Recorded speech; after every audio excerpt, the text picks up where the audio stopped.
right. I didn't even look at what the what the synopsis of this film was or what we're starting off really cold, by the way. I don't even think I could tell you the synopsis of this film. It's about so many things. Yeah. Welcome to a One Take Podcast, episode 184. That's what I was looking for in the interim. This week, we are talking about Megalopolis. We're going to talk a little bit about the wild robot. I'm not sure if Tej actually saw it, but No, I haven't. he saw a film that we didn't see, so we'll let him get his bars off about the substance. Yes. We'll also, I think, quickly touch on Wolves, an Apple TV Plus. Wolves, not Mids. wolves. It's mids. Yeah. So we can touch on that. I think Tej and I both saw that. But the one we did all see, Tej to a lesser extent, Megalopolis. Megalopolis, the long-awaited, long thought about, long slandered passion project of one of the greatest American filmmakers, Francis Ford Coppola, has finally come to fruition. And oh, brother, we wish it had not. Could have kept this one in the Mind Palace, Francis. Could have kept this one up there. You know that tweet that's like, the haters were right. Honestly, good job by the haters. Yeah. That is this movie incorporated. Nobody wanted to help him make this shitty ass film, so he paid all his money and made it himself. And the whole time he's probably thinking, "I'm gonna throw it in your fucking faces when this movie is a fucking banger." And then he made the worst movie that you're gonna see ever. He made one of the worst movies you're ever gonna see. And the haters were honestly right. And good job by them. And maybe he should have listened to the haters. As opposed to the shit that's in his own brain, because this film stinks. Megalopolis came out, I guess it came out at Cannes, and it got like a 2-minute standing ovation, which basically means they pissed on this movie. They might as well have spit in his face. Everyone that gave this movie a standing ovation and was not doing it with a sarcasm grin and with sarcasm deserves to rot in prison. I imagine that was a very sarcastic standing ovation, extremely sarcastic standing ovation. Megalopolis, rated R, 5.1 on IMDb. This might be the lowest rated IMDb movie that we've ever actually reviewed, unless, of course, I don't know what the second, what was it, Wonder Woman has on IMDb, but it's got to be low. Yeah, 5.1 on IMDb. The city of New Rome hosts the conflict between Caesar Catalina, a brilliant artist in favor of a utopian future, and the greedy mayor Franklin Cicero. Between them is Julia Cicero, her loyalty divided between her father and her beloved. That's not even half of what this movie is about. It's not even a quarter. I wish I had known going in that the characters were named Cicero and Caesar and shit like that. That would have let me know that we were being unserious. That would have let me know we are on just the most pretentious, fake deep bullshit. You get it? It's New Rome. We've got a Cicero. We've got a Caesar. Get it? This shit stinks, bro. What the fuck was he thinking? Yeah, we got Cicero, Caesar, and also Wow Platinum. Wow Platinum, yeah. Yeah, Claudio, Hamilton. Yeah, it's just all this. Anyway, written, directed by Francis Ford Coppola, stars Adam Driver continuing to rack up old masters in their worst projects to date. Bro. It's an incredible feat, really. He looks like Trevor Reason in Game 7 right now. It's what the fuck is Adam Driver and his agent doing, bro? Why does he keep getting all of the old directors? Obviously they see something in him that they have seen in all of their past muses, like Pacino, De Niro, all of these big time actors that have come out of that New York scene and worked with Michael Mann and worked with Francis Ford Coppola and worked with he was in like 3 Ridley Scott movies, to varying degrees of success, but they're none of he was in the worst Star Wars movie that anyone has ever seen. Well, I'm just talking about the old masters things because he keeps working with all these old established filmmakers that we all know and love, and it kind of keeps putting out bricks. Like it kind of like all of them seem to flop a little bit. He should have just stayed locked in with Noah Baumbach and called it a day. Yeah, You could have been Glenn Powell and Richard Linklater, but no. True. You want to be out here selling yourself off to the highest old man bidder. Don't do that. Old man bidder. he has been in Megalopolis, Ferrari with Michael Mann, House of Gucci. We have to put some respect on. Ferrari didn't do particularly well. Yeah, but Ferrari's fun. Man. I like Ferrari. Yeah, we got on this podcast and said we like Ferrari. I liked it. But none of these movies outside of House of Gucci have done anything financially. True. And they're like all historic flops. And also, everybody shit on House of Gucci because no one knows how to have fun anymore. But I the real movie boy, had a great time watching Lady Gaga. Yeah, House of Gucci is fantastic. I don't like that movie. So anyway, stars Adam Driver, head and shoulders above everyone else in this movie. I mean, figuratively and literally. Giancarlo Esposito, Natalie Emmanuel having varying degrees of success with her character.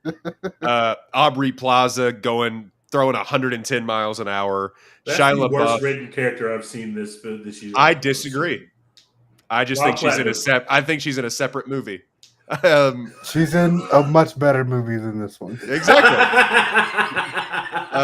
Shia LaBeouf as well. John Voight, Talia Shire, Lawrence Fishburne, Jason Schwartzman. A lot of big time names are pop up in this movie, including Rain Man. Why am I forgetting his name? Dustin Hoffman. Dustin Hoffman. Oh, yeah, including Dustin Hoffman, who is buried in this cast list, by the way. So the backstory behind this movie, by the way, has a 55 Metascore, which that's a pretty high Metascore for what this movie is. The backstory behind this movie. Francis Ford Coppola had been wanting to make this movie since he had been making Apocalypse Now, which, if you don't know, is like in 1979 or whenever they started filming that movie.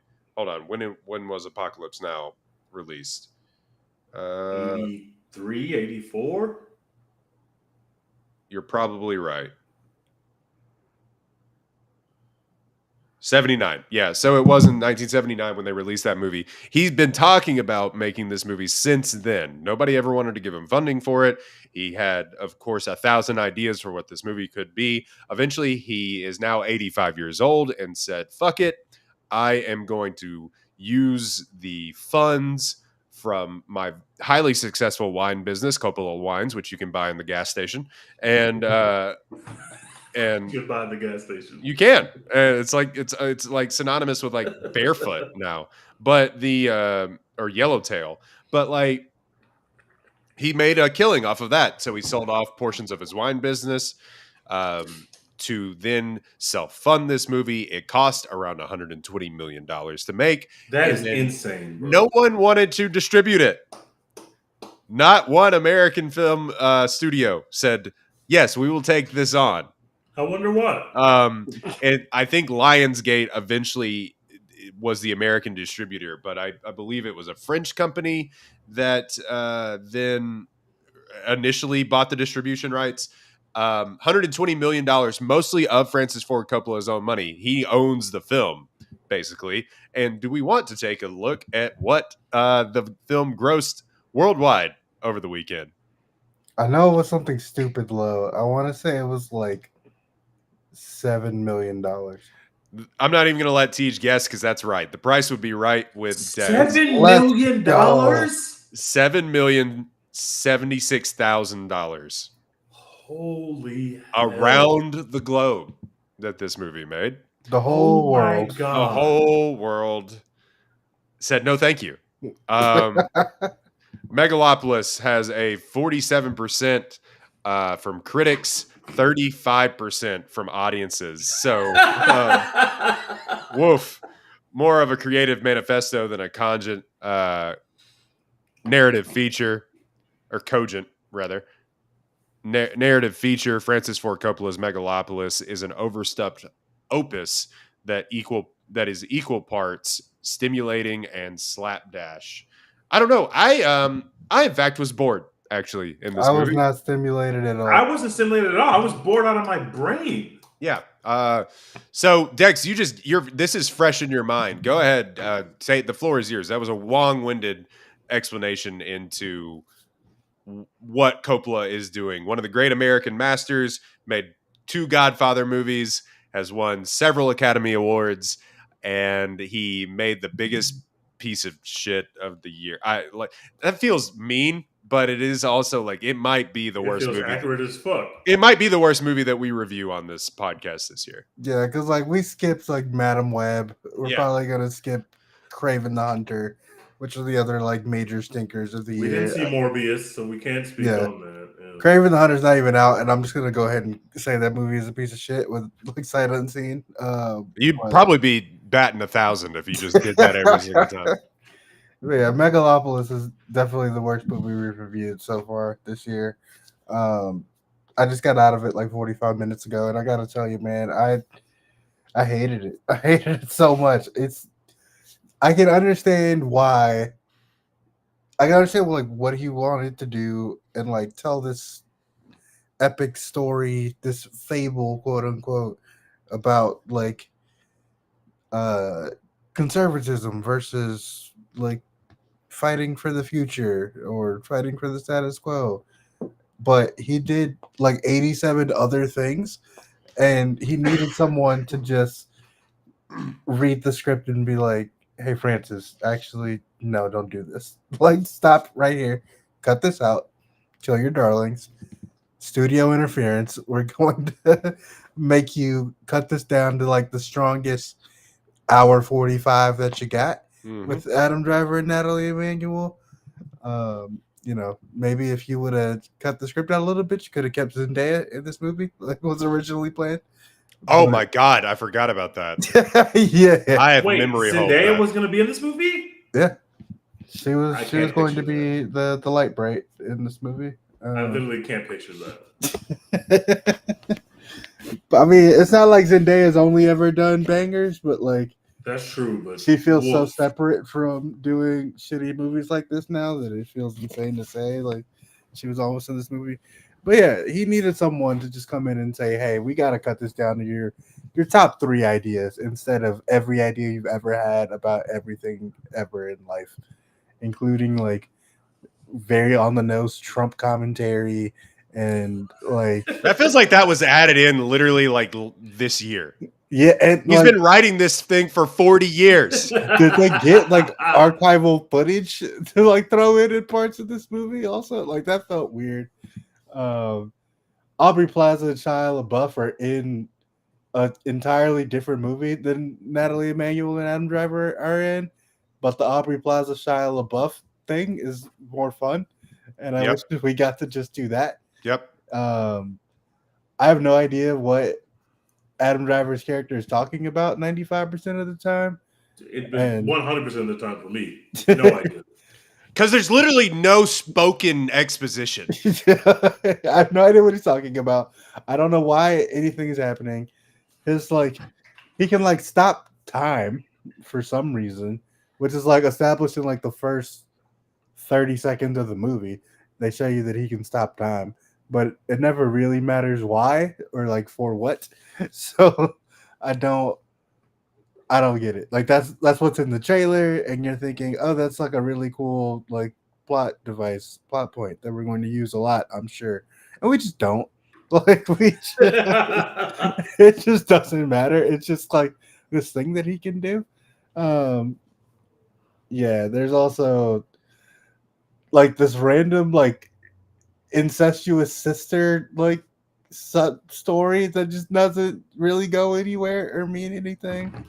It's all like it's also fucking strange. He just vomited a bunch of shit onto the screen basically, and no one told him, hey man, this is too much. And you really feel that watching the movie. It really takes you out of it. It makes you would think like, oh, there's so much crazy shit happening, I'm so stimulated. But no, I just felt disoriented and bored by it all. And then it ends, and it's just over. So shout out. I'm gonna give it a D-. This just thanks. It also like there's no coherent style to the world at all. Nope. Sometimes things are yellow. Who knows why? Sometimes things are big, elaborate sets that they built, and a lot of the times it's a green screen for sure, like 100%. Like it's just all. Sometimes it's the circus. Yeah, for 45 minutes of the movie. Tej, when did you walk out? I walked out. Be honest with the listeners. They have the big town hall meeting confrontation where it's him versus the Cicero guy, and then right when he gets with Nathalie Emmanuel's character, they get together finally. She starts hanging out with him. They go. I don't even remember what the interview. Something happened that was so ridiculous to me that I literally was like, "Yeah, this is the time I'm going to walk out." But I have already repressed the memory of what that thing was. Fuck. I'm trying to remember what it was. I can't remember. But I walked out. It was about halfway through the runtime. It was about halfway. And I was like, I'm having a horrible time. I think the Aubrey Plaza stuff just like does not work. I agree with y'all that it feels like it's a different movie. But it was actually my least favorite part of the movie. Like, because she felt like such an appendage onto the movie. Like, she's like a news person or whatever. So she's literally like at the meeting and she's like doing a broadcast, but you're also seeing her not just through the eyes of her broadcast, because sometimes she's like a character in the movie, but then sometimes she's just covering what's happening with Caesar. I just the whole fucking every piece of this movie just does not work, bro. Like Adam Driver's performance is so like what is I didn't understand what he was going for, what he was trying to accomplish. Which speaks to the writing. Nathalie Emmanuel, she needs to check. She's not popping as much as she probably should be. So I totally understand what she's doing here, but she's got literally nothing to do. Like this movie, not only is the plot nonsensical, it looks bad. Like just like the decisions they made about where to point the camera and how to frame shots, it's just terrible. It's just a sloppy fucking mess. Sometimes the CJ is speaking in like Shakespearean prose, and sometimes he's not, and I literally just don't get it. When he first addresses the meeting full of people, which is in an abandoned like warehouse looking thing, I don't even understand what space that we were in. Everybody's standing around, and it's like people are just watching this public forum interaction. But it's I had no idea. Weird. Like, I just literally did not understand one part of this movie, not just in terms of like what's happening in the plot. And you're right, Royden. There was quite literally no verbal exposition in this movie. People just start talking to each other. Like that is the premise of the movie, but they don't say anything to each other to clue you in as a person who's joining the movie and doesn't know everything that the characters know. Right. They don't do anything to tell you what's happening. For example, like he would go, with Megalon, I can do this. And you're like, what the fuck is Megalon? Where did that come from? When did we start doing that? We didn't even mention the conceit is that he invented some material where you can build buildings out of this material and like it would last forever. So that's why we're seeing so many rundown. Yeah, they made like addresses. So and spoiler alert, just heal wounds. So he's like made this secret material or this mega material that can do basically anything, and he wants to make our new society out of this material, but the powers that be are resistant to this, and they want to keep things the way that it is. That's basically the basic. And by the way, the society that he wants to build just ends up looking like, society if the Warriors hadn't won, sports championships. That's what it looks like. You know what I mean? It's literally that if like they put a filter on it to make everything yellow. Yeah. Society if the Rockets make 2 threes and don't miss 27 in a row or whatever. That's what it looks like. What it ends up looking like. So there's some kind of good setup where Nathalie Emmanuel's character comes to his like house where he's like working in this little lab, and he shows her like his new inventions. He shows her the fucking perfect paradise that he wants to create for people. And so she's seeing this building that is like taking care of you. And I am shitting you not. This is a real thing. The way that they show you that this is a better society and that this is what we should all want is it starts to rain and the building puts a roof over the head of the person standing there. I said, this is the dumbest shit I've ever heard of. We already have the technology to cover humans when it's raining. That exists already. That literally exists. I hate this movie. You don't understand. You just hate the vision of the Megalopolis. You are trying to take us back to the terrible days of civilization or whatever. You don't understand the future where we have to kill society to have a better when society. She saw the little building put the roof over the human's head, she said, gasp, oh my God, that's doing it for us. It's like, bitch, we live in a society where they have retractable stadium roofs. When it rains, they press a button and they cover the stadium full of people. That exists right now. This is the stupidest movie I've ever seen. Yeah, but yet the Yankees still play outdoors like they're poor. So maybe he has a point. Also, the thing that like convinces the mayor's wife and eventually the mayor that like this new society I know what you're talking is about. is the bright future. Is they get on one of those like moving sidewalk things from the airport. Those literally exist already. What the fuck are we talking about? And she's like, I'm floating. It's like, you're on a moving sidewalk. I can literally go to the airport right now and just do that all fucking day. What are we talking about? Not even a nice airport. Every fucking airport has those now. I'll be in DFW tomorrow, and I'm going to take one. Like, the future is now, old man. That convinces them that this is like the bright, new, bold future we need to live in. The worst part about this movie is that it's not just a bad movie. There are lots of bad movies, and you can have a lot of fun watching a bad movie. This movie is not in on the joke. It is being taken extremely seriously. Well, it's like sometimes it is, and sometimes it's not. It's like the Aubrey Plaza is not taking this movie serious. Aubrey Plaza is not taking this movie serious in the slightest. But Adam Driver is really going for something, and it just Nathalie Maynard is kind of stuck between the people that are like Adam. What did he think of this film? What in this script, other than the price tag, made him want to do this? Because he's taking it very seriously, and every time he's on screen being so fucking serious, it's to the detriment of the film. Like, I don't get it. I'd like to know what direction he got, because was it like be the solemn Pacino Godfather 1 character, or is it be Pacino and Godfather 3? You know, because there's some stuff in there like go back to the club, like that sort of stuff. When that happened, that might have been okay. Wait, it just came back to me. That's when I left. So he has the conversation with her where he thinks that she's stupid. God, that's 40 minutes into the movie. He thinks that she's stupid, and then he says, "Why don't you go back to the club?" And I stopped myself because I didn't think that this character had the capacity to joke or do what he just did. And I didn't walk out right at that point, but that was about when I started to think, okay, maybe I'm bailing on this movie. Like, I was in, not that I was having a good time. And then when he did to go back to the club and we just kept on going forward with the movie as if that didn't happen, I was like, yeah, I think I'm about to check out of this movie. You literally did the Peter Griffin. Done.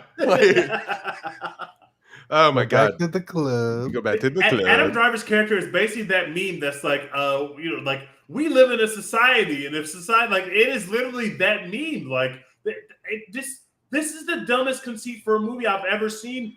And sometimes when everybody closes their door in your face, despite the fact that you have made literally multiple of the greatest American movies that we've ever seen, the fact that everybody saw your name on their meeting list that day and they were inconvenienced because they knew you were about to come in with some everyone. Bob Iger is just like, fuck, oh, God. Can we push it? They're like, we've already pushed it 4 times. We can't keep pushing it. Damn it. Okay, send them in. Like, David Zaslav's scheduling. You know it's bad when David Zaslav's scheduling lunch meetings to not take Francis Ford Coppola's calls. Francis. I love The Godfather like any other red-blooded American male. sometimes other people are right. Sometimes they're telling you something that you don't see and you don't want to hear, but by God, they were right. This film is a piece of shit. I want to know if and when he was younger, in the constraints of CGI and things weren't there, because this is essentially it's just like I think it's what's the Utopia movie that I'm really blanking on right now. Fritz Lang. Anyway, I'll think of it when it comes to me. But it's like it's essentially throwbacks to like really old Utopia movies and what the world can look like. And I want to know, like, if he was making this, if he got the funds to actually make this back in 1979, and maybe the conceit wasn't there, the ideas hadn't all come together. He just thought, I want to sort of make this movie. I don't have a script for it. I want to know what it would have been like when he was on top of his game, you know? It looks better, at It's least. Fritz Lang's Metropolis is what I was trying to. This is literally Metropolis, but I don't know. Like, how would it have looked? Like, how would it have flowed? Would the actors have been? Would he have been able to give actors better direction? Would he have like known the tone? And this goes hand in hand with the production of this. Goes hand in hand with Apocalypse Now, in that somehow Apocalypse Now, despite all of the things that were going wrong with that movie and nearly killing one of your lead actors and nearly killing yourself and going way over budget, and he somehow pieced together one of the great American classics. This, everything was going against him, and it continued to go against him. Yeah, you felt the strain of the production while you're watching this movie. You could see this is disjointed. It makes no sense. Like these, I love. It's like they filmed some of it like 2 years ago, and then filmed the rest of it today. Like, and we're like, piece it together. What were you saying? I'm sorry. This movie is a fucking mess, and it's not the fun mess. It is actually just a horrendously bad movie that is extremely boring and takes itself seriously. And this is easily going to be one of the worst things that you've seen. And only us has seen this movie. Obviously, we know that they made $7 million. But everyone on to the Twitter rest of you, everyone on Twitter has claimed that they've seen it, and to them, I say, you're lying. So many of like movie Twitter nerds have like painted themselves into this corner where they have to try and give this movie credit for trying. Like, they have to give it credit. Don't tell me people are doing that. They're like, at least, he attempted something and he has a bold vision and it's an original, blah, blah, blah. I gotta read this tweet. I'm gonna fucking lose my mind. It's like, bro, you don't have to do this. You can still say that you hate the MCU and fun or whatever, but like, you don't have to pretend that this has any merit whatsoever. You hate MCU and fun or whatever. From Sturgeon's Law, Megalopolis is a train wreck. Megalopolis is a train wreck, but importantly, it's also actual cinema. I'd rather watch 1,000 Megalopolises than another Marvel outing. And to that, I say, God. I'm gonna fucking barf. Get the fuck what out the fuck of is wrong with you people? Get the fuck out of my face. That's ridiculous. Grow up. Grow up. Grow up. That's childish, actually.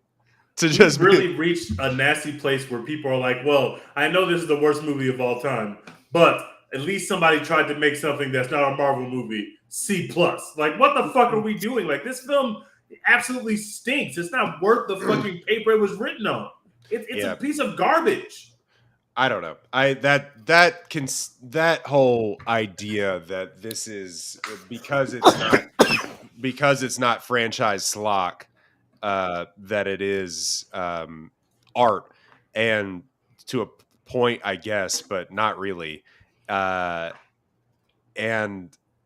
we want to act like, now he never did a superhero movie, but we want to act like Francis Ford Coppola is like above a payday. By the way, stop in his that. career, He's plenty of paydays in his career, he's been so broke and like and done so many paydays. Like, So to say that Francis Ford Coppola wouldn't make a Marvel movie if they were starting to come out in that capacity in like 1985 or whenever he was broke, like, I don't know about that. He literally made a superhero movie. It's called Megalopolis. This guy is stopping time. It's not even fucking relevant to the plot. Yeah. I haven't even given it. It's literally not relevant to the plot. I haven't even given a full review. I think this is I think at the whole center of all of this stuff, whether Dex, what you pointed out of if it's a movie about renewable resources and treating people well, and we coming together as a unitary society and pushing people up instead of bringing people down, and capitalism and yada yada, all of the things, Trump, whatever. This at the very center of it. Well, it's about love. Don't forget that. The movie's about love. To varying degrees, because essentially the whole conceit of women in this movie are that they are there to use sex for power or to have babies. So that's not great. But the whole idea at the center of this movie, and it is one that it is well tread in many of these old octogenarian directors, is a great man, and only I, the great man, can figure out, have the answers. Yeah. And this whole thing is basically a super meta version of him saying, I am the great man, and only I can figure out what this movie is, and only I can direct what all of this has and will become. And I have the ideas, and I'm the brain genius, and I will figure it out. You plebs, get in line. Yeah. And follow me. Let me lead. Take my ideas for gospel, and the society will be better. That is the basic premise of this film. The great man who's trying to push society towards utopia, but the haters and the doubters are slowing him down and blocking his game. Yeah, they're stuck in the old ways. They don't want to do the cool new stuff I want to do. I'm being attacked for new ideas. Like putting quote unquote canceled people into my movie because I'm pushing boundaries. Another thing. You didn't even give Shia LaBeouf anything to do to then go on this whole media tour about how I'm uncanceling Shia LaBeouf, who isn't fucking canceled to begin with. Like, what are you talking about? Shia LaBeouf has been in movies since he's been canceled. To varying degrees, like John Major's that movie's coming to theaters now. No one's fucking canceled anymore. This is the fake thing. Well, that's Dex's whole bit. You're treading on that. No one's ever canceled. My bad. But yeah, it's a great man movie. Only I have the answers. Get in line. Yada yada yada. A movie dedicated to his wife in that respect is very strange. But. Is his wife alive, by the way? No, she passed away. Oh, okay. His late way. Yeah, and so... That's gracious to be able to... If you're going to make a piece of shit and dedicate it to your wife, at least you have the audacity to not have her see it. Thank God. She didn't want to see this movie. She didn't need to see this film. Nobody needs to see this film. Man, I mean, she just died in April, I believe. But the... I hope she didn't see this film. She 100% did. Anyway, I wonder if she had any notes. Yeah. Francis, don't do it. Francis, buy back our fucking shares for the wine company, please. Yeah. Don't make this. I just want to know what the obviously they're not hurting for money. He won't miss it. Coppola and his daughter is also a successful filmmaker, by the way. So she's not hurting for money. Like all of the has like a skincare line or like endorses a skincare line, and all of that shit is like thousands of dollars. So like Sofia Coppola is doing fine. But like, I just do want to know if there was somebody down the line or close to his inner circle that stood to inherit some of the wine shares that was just like, you did what? I'd be furious. Dad, my dad, what? You blew the wine money on what? Yeah. And then it's not a good movie? I'd be like, if my dad came to me and was like, whatever little inheritance that I'm going to inherit from my parents, and he was just like, no, actually, I'm opening a brewery It's my passion project with your inheritance. And then the brewery flops. Well, to be I more may never apt, the talk beer to has my to be dad. the worst beer you've ever had. You Yeah, go in there, you're like, this is the beer literally smells the like worst beer shit. that I've ever had. Beer It'd tastes be like more shit. like your dad being like, "I put your inheritance in Dogecoin." Yeah,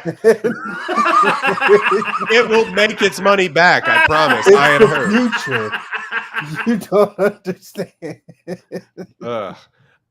I don't know. I don't necessarily have much more to talk about this movie. I think we've all sort of spattered and spit out our takes about what we think this is. I it sucks that this may be his last movie ever. No, it doesn't. No, He yeah, doesn't need to make any more movies. I guess we were He's saying in the sitting group chat. I was saying in the group chat for forever. I was just like, you know what? Just more 80-year-old directors need to go home. Yeah. Leave the game before the game leaves you. Facts. You don't need to be out there where everybody can realize you don't belong out here anymore. It's like seeing an 11-year NFL running back, and it's like, bro, we see, like, come on, bro. Like, I understand you don't want to give it up, but it's time, bro. The game. It was like when Frank Gore was still getting carries. Yeah, like the game. Frank, sit down, brother, please. Like, you've done enough. You've done everything you're supposed to do in the game. You made your fucking point, bro.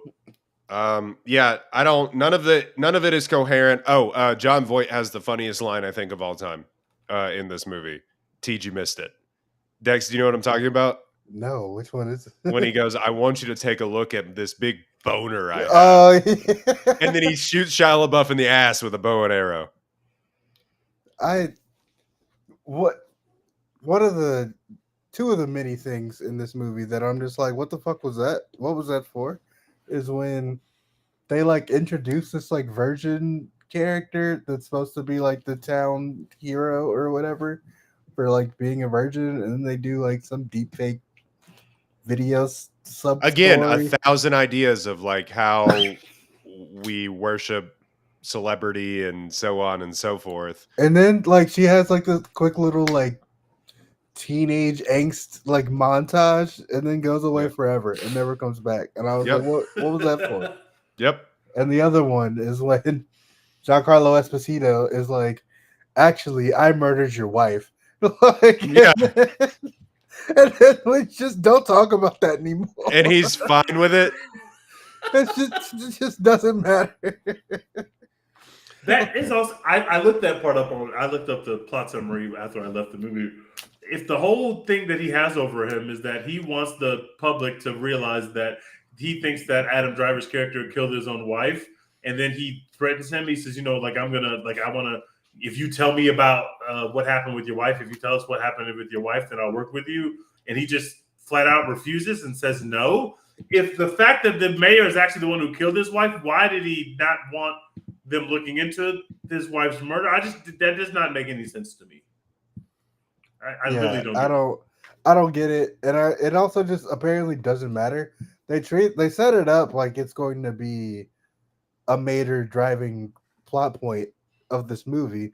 Like when you first meet both of these characters, Giancarlo Esposito is like, you killed your wife or whatever, and Adam Driver's like, he makes you think he probably killed his wife, but the Giancarlo Esposito fucked it up by being the DA and letting him off on the case, and it's like, oh, Giancarlo Esposito murdered the wife.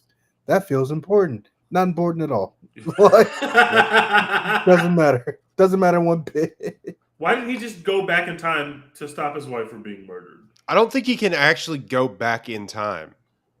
It's like just slow time down. It's like time is like a construct that he kind of works within. But I don't think he can like actually time hop. It's the worst superpower I've ever seen. Yeah. But apparently the baby can also stop time at the end of the movie. So maybe she'll figure that part out and she'll be able to go back in time. Yep. I don't have anything else. Aubrey Plaza, Shia LaBeouf in a completely different movie have a weird incestual relationship sometime within that movie too, which was something else to behold. But yeah, congratulations, Francis. You did it, buddy. You got your movie made. I don't want to talk about this movie anymore. You proved your point, whatever that point was. I'm fascinated to see where this is going to stream and if people actually watch it when it streams. People are not watching this. I feel like we're going to get a bunch of people. Like if this popped up, it depends on where it streams. If it streams on Netflix. Or let's say Max, it goes to Netflix. One of the popular. If it goes to Netflix, it's going to be on the first page for like a weekend. People are going to watch it and be like, "I heard this is the worst movie ever." They're going to watch it and they're going to be like, either yes, this is the worst movie ever, or they're going to be like, I gotta get it. No, they'll be lying. But I saw someone say this movie stinks, but I'm not mad that I saw it, and I could not agree with that. I could not disagree with that more. It didn't do anything for me. Overall, my main takeaway is that I was actually bored. I was actually bored in the movie, which is crazy. Like you shouldn't, with everything that's going on. It's the most movie in a movie this year, by the way. And with everything that's going on, it's more movie than a Fast and Furious movie. And I was bored, which is the same way I felt about the last Fast and Furious movie. So yeah, just get me out of here. Get wherever you're going, and they're going nowhere is the issue. By the way, if you try to reclaim this movie in real time, that actually this is a class. I see people doing it. I see people doing it. That's just a bit. Nope. Stop, guys. We don't have to do that. I will not allow it. I guarantee you there's no one that worked on this film in any capacity that thinks this film was good, including its director. In 30 years, when we're still doing this podcast, we get to say, we were there, we know that movie is bad. For all whatever Gen Y or not Y, whatever Gen y'all don't get to reclaim this P movie. has come out. Stinks. We know it stinks. I don't care if he drops like some second cut or whatever. Fuck that. No, this shit sucks. Yep. Dex, you want to talk about The Wild Robot real quick? I do. That movie's delightful. Go ahead. Well, actually, let me tell you what The Wild Robot's about. I think you can kind of guess, but it's the one that's dominating at the box office currently. It finally overtook Beetlejuice, which had like a 3-week run as number one at the box office, which is like something you don't see. And really doesn't feel like it's true. I feel like people stopped talking to me about Beetlejuice immediately. Yep, but it was still at the top for some reason. The Wild Robot, PG, 8.5 on IMDb. After a shipwreck, an intelligent robot called Roz is stranded on an uninhabited island. To survive the harsh environment, Roz bonds with the island's animals and cares for an orphaned baby goose. 85 Metascore. This is from DreamWorks. Chris Sanders, Peter Brown. I think that it's based on the books by Peter Brown. But Chris Sanders directed this movie. It stars everyone in Hollywood. Lupita Nyong'o as Roz, Pedro Pascal as Fink, Kit Connor as Bright Bill Nighy as Longneck, Stephanie Sue as Vontra, Matt Berry as a really funny character, Paddler, Mark Hamill, Ving Rhames, Catherine O'Hare, so on, so forth, and so on. And this movie, $78 million budget, it's actually hasn't quite reached the heights that I think they thought it was going to, but maybe a lot of people don't know what this IP actually is. It's made $61 million so far in one weekend, but let me see. It is going to win Best Animated Feature for sure. 97% critic score, 98% audience score. A simple tale told with great sophistication, The Wild Robot is wondrous entertainment that dazzles the eye while filling your heart to the brim. Dex, how do you feel about Wild Robot? Are we sure it's going to be an Inside Out 2? Yes, it's a better movie than Inside Out 2. Is it? Okay. To me, it is. I think it is. Going back, I loved Inside Out 2. I think I gave it an A+. I think going back and like reevaluating what that movie actually was, I think this movie is better. But anyway. Yeah. Like I said, I found this movie delightful. Hard not to enjoy it. I thought normally the like robot developing human emotions thing doesn't really work for me, but here I was able to just sit back, enjoy the ride, let myself kind of fall into it. Our AI overlords will come for us all eventually, but Mm.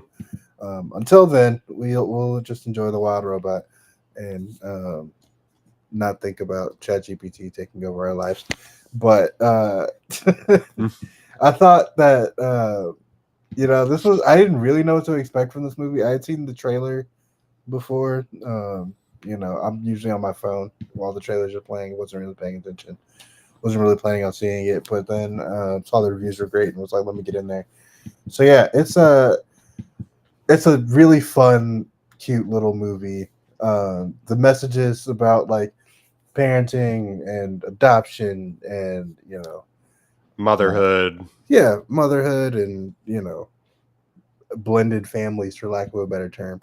I feel like all that stuff is really poignant and really good. I found myself getting emotional. Didn't cry, but was like, it's adorable. Like I love this. I nearly cried. I actually did nearly cry Yeah, for no reason, because nothing's like really emotionally happening. But it was just like when she was like teaching him how to fly or whatever, and the music was like swelling. I was like yeah, getting a it's little this. like blurry eyed. It Like, works. yeah. And yeah, I thought this movie was actually really funny. I don't remember the names of any of them, but the possums, just all hilarious every Great single time bit. they were on the screen. Yep. The little beaver guy, hilarious. Um, yeah, I thought the movie was really fucking good. If they make a sequel, I'd watch it.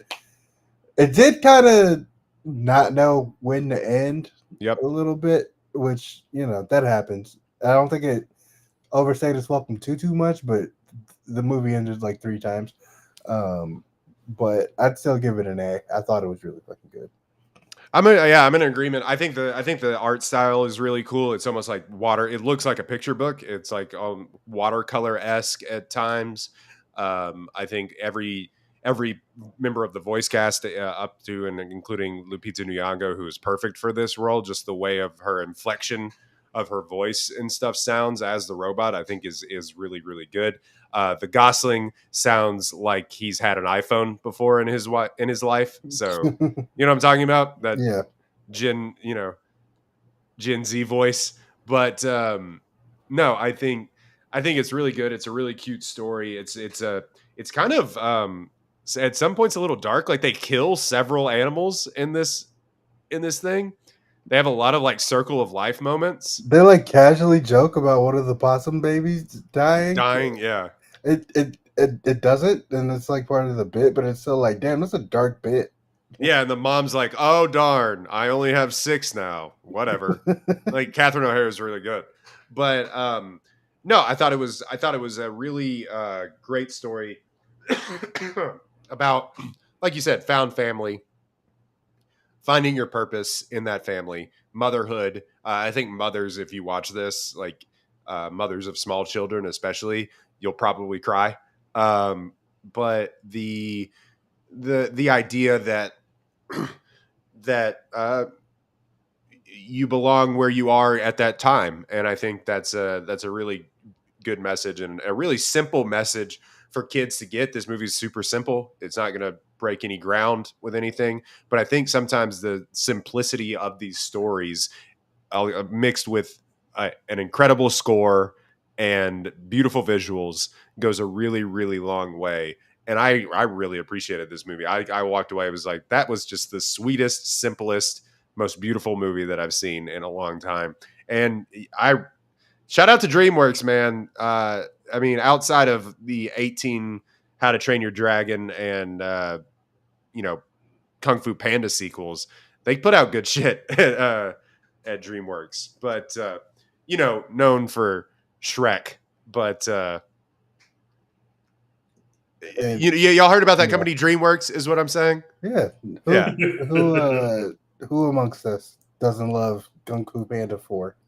Yeah, a movie we all saw. TJ, I would really recommend go see it. I'm I definitely think gonna check it out. it'll be up there in the Best Picture race. We haven't really established what's in the Best Picture race. It's not going to be the Sounders. Best Picture race. Is what's going to be in the in the Oscars in general, but like it's going to be in the Best Animated Feature race for sure. Dex, your point notwithstanding, will it beat out Inside Out 2, which is literally the highest grossing movie this year? Maybe not. It's to your point, but I really enjoyed this movie. I gave it an A+.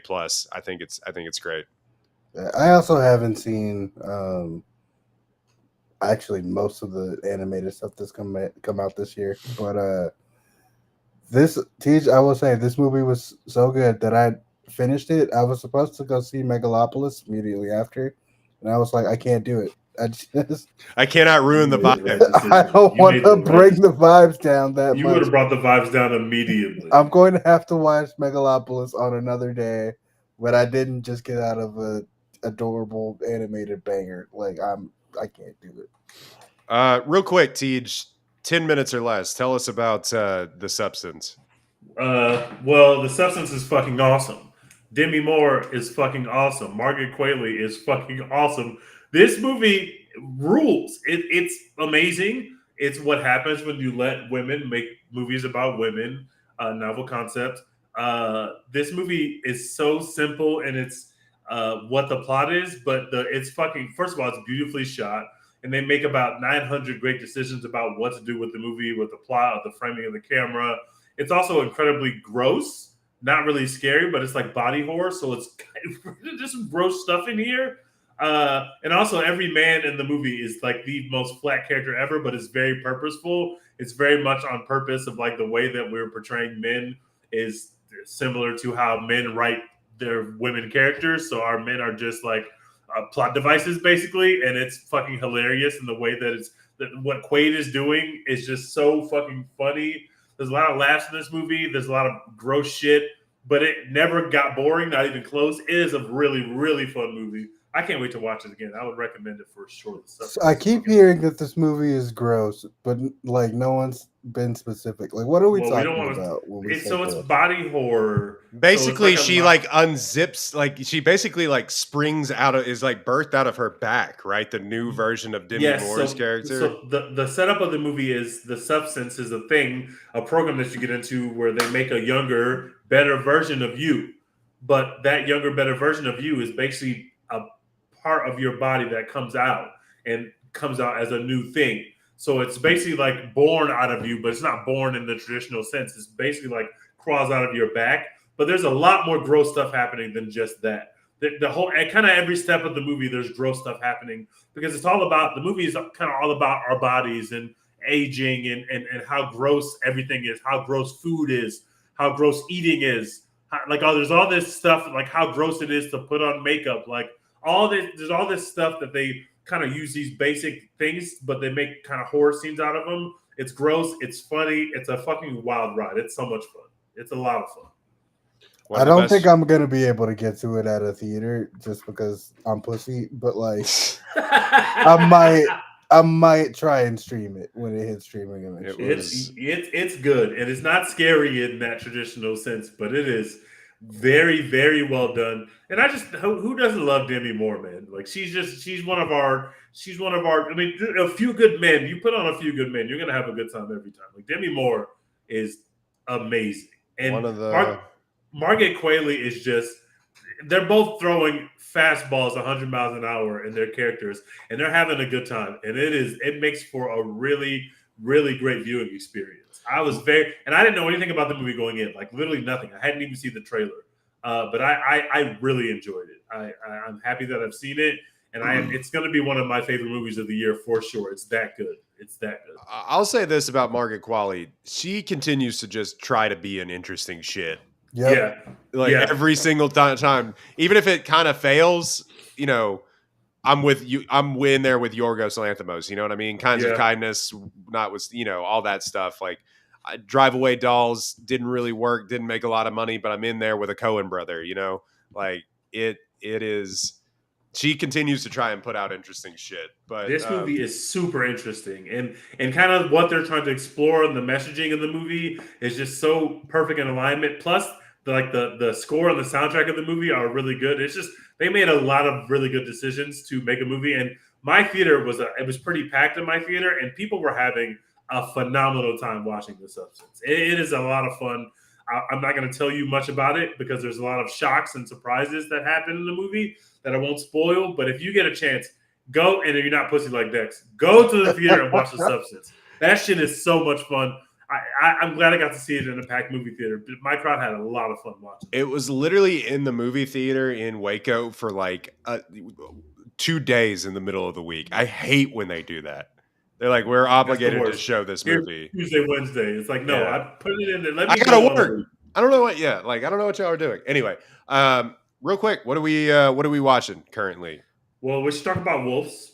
Oh, we should. I forgot we teased Wolves. We have both seen it. The most C+B- movie of all time. Do you like Brad Pitt? Do you like George Clooney? Come hang out and watch them hang out together. That's what the movie is. Like, they're just riffing, and we like seeing them riff because we've seen them riff on screen before, and also they're both great. But this is the most mid of mid that you can get. In fact, it's like kind of boring. Yeah, like there's laughs and stuff, but like it's like there's nothing there that like it's not like the plot is like so good. It's just like if you like hanging out with these two guys, then you're gonna have a good time in this movie theater. But the movie itself isn't actually going to be why you have a good time. So it's a little weird. But this is the most B- movie that you've ever seen. But it's also not in theaters. So like you put it on Apple TV, you're watching it, and then you finish it. You're like, all right, that was fine. But it's just a B- movie. Basically, the plot of Wolves: two rival fixers cross paths when they both are called to help cover up a prominent New York official's misstep. Over one explosive night, they'll have to set aside their petty grievances and their egos to finish the job. And it is like an hour and 48 minutes long. And if it didn't have Brad Pitt and George Clooney, it would be an even more nothing movie. Seriously. I like it. I would watch 18 of them. I'll say that. That's the highest compliment that I could give it. I didn't hate it. Like if you made this movie 1,000 times with Brad Pitt and George Clooney or two other really charismatic actors, I would watch a lot of these. The problem is there's nothing to it. There's zero substance to this movie. They have good chemistry, but I mean, we knew that already. Written and directed by John Watts of Spider-Man fame. Spider-Man, yeah. Yeah, you may know him from several Spider-Man's movies. And John, we got to give our boys something to do, man. They have one gunfight. One in this movie. There's like an extended foot and car chase, and they're kind of just quipping at each other. It's fine. Like I don't know. It's not The Sting, It's not Butch Cassidy and the Sundance Kid. But they're kind of our version of those guys. And but this is just, I don't know. I feel bad because I said that I liked it. But I'm also kind of like thinking about it. I'm like, you're just expecting more. Meh. It's meh. It's for those two guys to be in the movie. It's really meh. Like, and that is shocking because we like these guys too much and they have good chemistry and they did their jobs. But like, this is meh. Like this is just a film. But if you're bored on a Thursday night, Wednesday night, and pop you it don't on. have anything to pop it on. You're not gonna have the worst time in the world. It'll be fine. Speaking of meh things we've been watching, I watched the Netflix Mr. McMahon documentary. I did too. Very meh. If you know anything about wrestling at all, you're probably not going to hear much new information in this documentary, which is fine. Not every documentary needs to be like earth-shattering breaking news, but the first chunk of it, the tone is just so off to me because you're watching it and you know that Vince McMahon has been recently accused of like heinous acts, horrible like sex trafficking type things and all of that. And the creators of the documentary know that that has happened. But they keep reminding you that we filmed this before those allegations. They exactly. keep reminding you. So they started doing these interviews in like 2021, 2022, whatever. So these wrestlers are just talking about Vince McMahon like that stuff hasn't happened, even though like it was happening at the time, and maybe some of them knew about it, maybe some of them didn't, whatever. But like they're just talking about it like it's not a thing because it wasn't a thing publicly at that point. So you're just watching the whole time like these are all just the worst people in the world. Like everyone here is just an asshole, except for the few people who were like, "Yeah, Vince McMahon fucking sucks. He's horrible. I hate him." Which it's like, yeah, we want more of that. Why weren't y'all getting more of those answers in 2022? But yeah, I didn't hate it or anything. It just the tone feels off. It feels weird, and then it ends obviously, and they're like, "Hey, all this stuff just happened." So check it out if you're bored. It's on Netflix. It's probably been on your front page for a week or so since it's been out. So fuck it, click it. But yeah, not. Don't expect anything fucking amazing. It's not the OJ 30 for 30 or anything like that. I watched Slow Horses is back, guys. If you have not been watching Slow Horses, TJ, you actually subscribe to Apple TV Plus and you watch shows on there. Yeah. Watch the best show that's on there. My coworkers have been talking to me about that. Are you talking about Severance? I've seen Severance. Severance doesn't exist. Not actually. That's a really good point. That was fucking 10 years ago. Until I see proof of life of season 2 on that service, it doesn't exist. But Slow Horses, I believe, for my money, is one of the best shows on TV right now. It's on Apple TV. And also, we're watching Only Murders in the Building, season 4. We just finished watching Industry. Industry just ended its 3rd season, the best season of the show. The real best show on TV is Industry. I also started Love is Blind. After 1 episode, I'm already in. For the long haul, so I'm watching Love is Blind again. And I'm watching The Penguin, which fucking rules, although I haven't seen episode 2 yet. I have to get to that. The Penguin fucking rules. It's a lot of fun. I love what they're doing with it. Colin Farrell is great. And our cast is cooking it. The Penguin's pretty fun. And it's much more fun than that Agatha show, which I watched 1 episode of, even though they put the first 2 episodes out at the same time. I watched 1 and I was like, "Oh, I'm good. I've seen enough of this. I'm good." 0 people talk about that show. People are quitting it already. It's 0. I watched the first episode. I said, "No, I'm good, bro. Y'all got it." They're not tricking me with those shows anymore. I did not finish. What was the Arrow? The one about the deaf girl? Echo. I didn't finish Echo. I'm not finishing Agatha. I will just read the little description to make sure that the next time I want to walk into a movie theater and see a Marvel movie that I didn't miss anything that's going to come up. Other than that, those shows, I'm going to jump in, and if I'm not feeling the vibes, I'm out. I didn't finish. I never even tried to watch the 2nd season of What If. I didn't even finish the 1st season of What If. I'm done. After they tricked me with Secret Invasion, I realized I have to protect myself from them. And everybody said when they announced that they were making an Agatha show, everyone a man said, "Oh no, why? Yeah. We don't. Why are we? Yes, we all liked WandaVision, but do we really need a separate show for this character specifically?" Everyone said that immediately, and the answer was the most cash grabby shit I've seen. The Agatha All Along song in WandaVision was a great bit, tremendous. We had a great week of memes, but we did not need a full TV show. No, not at all. We were all bored I was during falling the pandemic. Asleep. I said, "Yeah, I'm good." The 2nd episode was right there. You know how when you finish an episode, they want to jump right to the 2nd episode? I quickly grabbed my remote control and pressed the button. I'm good, bro. Don't start the next episode. I've seen enough. It's also corporations. Get it together. Stop trying to capitalize on stuff 4 years after it was relevant. Yes. WandaVision came out in the pandemic. And 4 years later, they were like, "Remember Agatha?" And I'm like, "Fucking no." No, I don't actually, and I don't care to. I hate that. And you got to strike while the iron's hot. And I understand that they didn't even have the concept or an idea that this was going to be a show. So they are brainstorming in real time. And what if we made an Agatha show? So they weren't ever going to get it off the ground within the time frame of when WandaVision originally came out. I understand how things work. I'm just saying, you can't 4 years later say, hey, this is our Frasier, you know. Our All attention that being said, our I am attention going to spans watch don't it. work like that.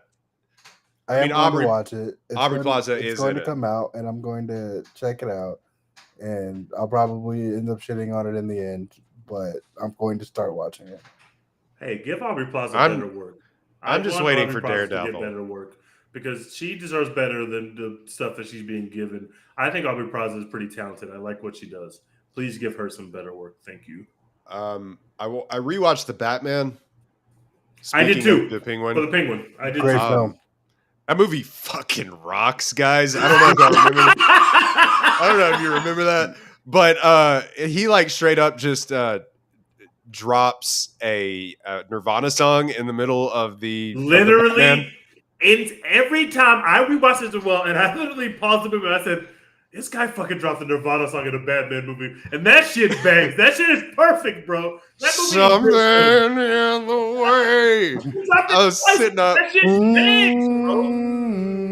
I was sitting up. I was like, Matt Reeves, you son of a bitch. It's like 3 a.m. I was like, that this man rules. visited the same club 3 times and wore 3 different outfits, including just walking up in the Batman suit. That movie bangs, bro. I'm sorry. That shit's great. I rewatched that like opening scene, not the opening scene, but like the Batman introduction scene where there's just like people just afraid of dark corners. Like, that shit is so good. That's how you introduce Batman. That's the shit we want. I'm vengeance. Now it like ends 1,000 times for some reason, but whatever. Yeah, the movie's awesome. There's a mass shooting. Yeah, It's still weird, but that shit's fire. That shit, and the Penguin is fire. I like the whole universe. I cannot fucking wait for the Batman 2. I cannot wait. Speaking of striking while the iron's hot, put out another movie. What are we doing? Anyway, 2 years away. Are we gonna do Joker as an episode, or are we gonna let Dex shit on it right now? No, I want to do it. I'm gonna see it. Let's just wait. I'm gonna see it then. Speaking of other I was bad, hoping you said you wouldn't see it. God damn it. No, we gotta do it for it's gonna be the largest movie in America. Hashtag we gotta support Lady Gaga, so I will be there no matter what to support Lady Gaga. Dex has seen it already, and we're not gonna get to it until next week. But oof. Does that mean you're gonna see it again, Dex, so it can be fresh in your brain? Absolutely not.